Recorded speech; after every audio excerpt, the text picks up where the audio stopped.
यदि आप चाहते स्वगणना को बिल्कुल सही से पूरा करना, यदि आप चाहते स्वगणना को बिल्कुल सही से पूरा करना, तो जरूरी है अभी से आपको अंतिम पंक्ति तक जुड़े रहना, अंतिम पंक्ति तक जुड़े रहना।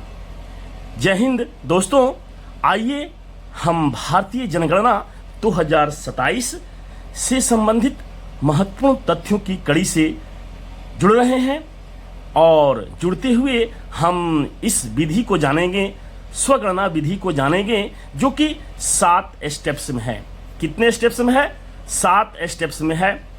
और ये स्टेप जो है सो आपको आपकी गणना करने के लिए एकदम पूरी तरह से तत्पर कर देंगे, तैयार कर देंगे।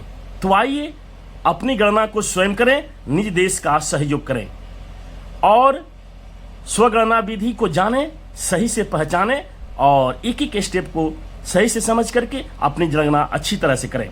पहला स्टेप है कि स्वगणना 2027 के लिए निर्धारित पोर्टल जो है वह है SEcensus.gov.in को खोलना है और नए पृष्ठ पर जाना है। यानी SEcensus.gov.in SEcensus.gov.in को जब खोलेंगे तो एक पेज खुलेगा और पेज खोलने के बाद से हमारा जो दूसरा स्टेप होगा वह शुरू होगा।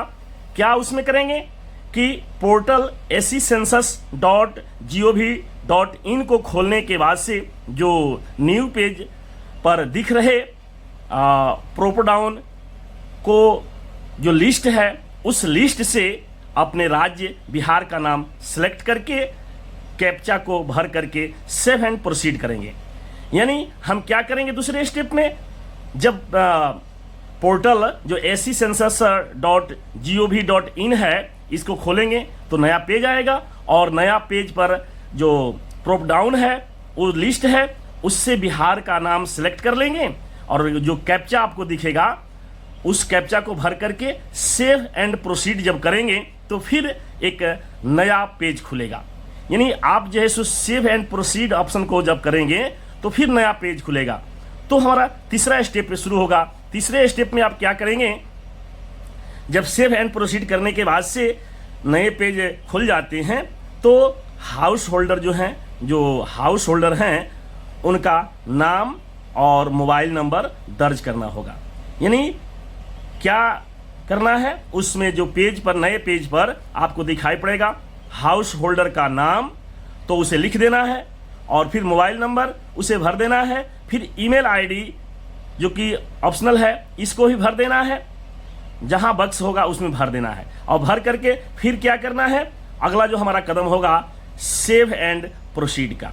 तो सेव एंड प्रोसीड को फिर क्लिक कर देंगे और फिर हमारा नया पेज खुलेगा। तो हमारा फिर अगला स्टेप शुरू होगा, अर्थात चौथा स्टेप। चौथे स्टेप में आप क्या करेंगे, चौथे स्टेप में जो है आप जो स्टेप 3 में जो सेव एंड प्रोसीड किए हैं उससे जो नया पेज खुला है उस पर अपनी भाषा का चयन करेंगे। क्या करेंगे, भाषा का चयन करेंगे और फिर 6 डिजिट का जब भाषा का चयन करेंगे तो अपना एक OTP बनाएंगे और 6 डिजिट का OTP भरेंगे, जो कि हाउस होल्डर के दिए गए मोबाइल नंबर पर क्या होगा, प्राप्त होगा। यानी OTP जो 6 डिजिट का है वह आएगा, वह दिए गए मोबाइल, रजिस्टर्ड मोबाइल पर प्राप्त होगा। तो उसे हम फिर जो है सो क्या करेंगे, 6 डिजिट को,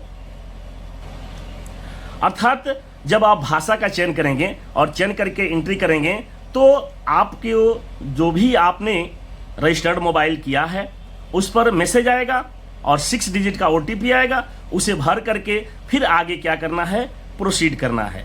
आगे जब हम प्रोसीड करेंगे तो फिर नया पृष्ठ खुलेगा, स्क्रीन पर नया पृष्ठ दिखेगा। उसके बाद से हम अगले स्टेप में जाएंगे, अर्थात स्टेप नंबर 5 में। तो आइए हम स्वगणना विधि के स्टेप नंबर 5 को समझते हैं कि उसमें हमें क्या करना है।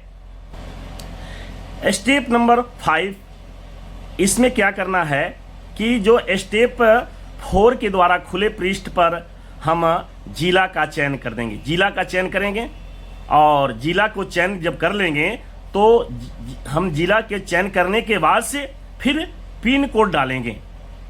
क्या करेंगे 5 स्टेप में कि स्टेप 4 के द्वारा जो नया पृष्ठ खुलता है उस पर जिला का नाम डाल देंगे, भर देंगे, चयन कर लेंगे और उसके बाद से पिन कोड डालेंगे, फिर एड्रेस अपना डालेंगे।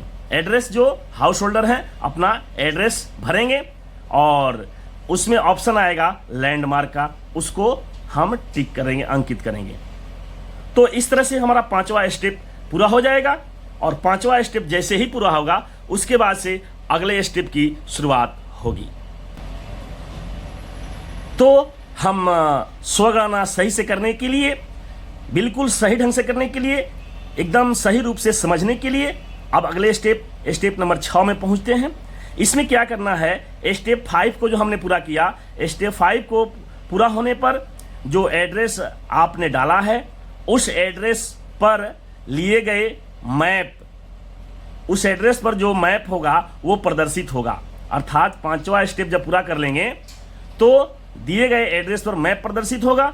इस मैप पर हाउस होल्डर, जो हाउस होल्डर जिनका नाम दर्ज किया गया है और मोबाइल नंबर दर्ज किया गया है, वो हाउस होल्डर क्या करेंगे, अपने मकान को मार्क करेंगे। क्या करना है कि हाउस होल्डर अपने जो मकान है उसको मार्क करेंगे। फिर मार्क करने के बाद से क्या करना होगा, मार्क करने के उपरांत आपको एक बटन दिखेगा सेव एंड प्रोसीड का। तो सेव एंड प्रोसीड से हो करके आप आगे बढ़ेंगे और आगे बढ़ेंगे तो अगला पेज जो स्क्रीन पर दिखेगा वह सूचना भरने के योग्य होगा। अर्थात उस पर आपको सारी सूचना भरनी होगी जो सूचना मांगी जाएगी और उस सूचना को हाउस होल्डर भरते जाएंगे। हाउस होल्डर उस सूचना को भरते जाएंगे, सारी सूचना को भर करके फिर जो है सो अगला हमारा जो लास्ट ऑप्शन होगा वो सेव एंड सबमिट का होगा।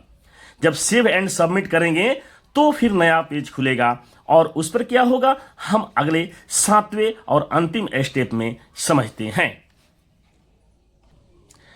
6ठे स्टेप में आपने क्या किया, सेव एंड सबमिट किया। तो उसके बाद से जैसे सेव एंड सबमिट आप करते हैं तो करने के बाद से जो है सो मोबाइल नंबर पर एक मैसेज प्राप्त होगा। सेव एंड सबमिट करने के बाद से मोबाइल नंबर पर मैसेज प्राप्त होगा और प्राप्त होगा क्या, सेल्फ इनुमरेशन आईडी मिलेगा। उस मैसेज के माध्यम से सेल्फ इनुमरेशन आईडी मिलेगा जो 11 अंक का होगा। कितने अंक का होगा, 11 अंक का होगा। यही आईडी आपकी स्वगणना 2027 की सच्ची रिपोर्ट होगी। यही आईडी आपकी जो होगी कौन, enumeration, self enumeration ID, self enumeration ID, यही सच्ची रिपोर्ट होगी। अब आपकी महत्वपूर्ण जिम्मेदारी क्या होगी, तो आइए उस महत्वपूर्ण जिम्मेदारी से हम जुड़ते हैं। प्यारे बंधु, फिर कहना है कि यदि आप चाहते स्वगणना को बिल्कुल सही से पूरा करना तो जरूरी है अभी से आपको अंतिम पंक्ति तक जुड़े रहना। तो आइए अंतिम पंक्ति तक हम जुड़ करके अपनी जिम्मेदारी को समझते हैं कि महत्वपूर्ण जिम्मेदारी क्या होगी। महत्वपूर्ण जिम्मेदारी यह है कि आप 7 स्टेप्स के माध्यम से जो आपने क्या प्राप्त किया, सेल्फ एनुमरेशन आईडी प्राप्त किया। तो उस जो 11 अंकों का है उस आईडी को कहां प्रयोग करना है, वो आईडी को आप एक समझदार व्यक्तित्व के रूप में आईडी वहां प्रस्तुत करेंगे जहां पर प्रगणक लोग आते हैं जो कि आपकी सहायता करने के लिए आते हैं, वहां प्रस्तुत करें। कैसे, तो उसमें आप यही ध्यान देंगे कि स्वगणना विधि जो अपनी गणना करके आपने क्या किया, सजगता का परिचय दिया है। आपने स्वगणना विधि करके सही ढंग से सजगता का परिचय दिया है। तो सजगता का परिचय दिया है तो यह काम बहुत ही प्रशंसनीय है, देशभक्ति के रूप में है। आप समझिए कि सच्चे देशभक्त हैं, आप देशभक्ति की भावना से भरे हुए हैं। तो आपने सजगता का परिचय दे करके अपनी सेल्फ इन्यूमरेशन आईडी प्राप्त कर लिया।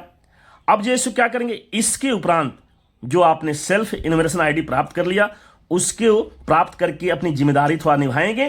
और आपके लिए यह जवाबदेही होगी कि जब कोई गणना पदाधिकारी प्रगणक हो या सुपरवाइजर हो दरवाजे पर आए तो अपना सेल्फ इन्यूमरेशन आईडी जरूर उन्हें उपलब्ध कराएं, जिससे कि सही जनगणना आपकी दर्ज हो और आप जो है सो सरकार का सही से सहयोग कर सकें।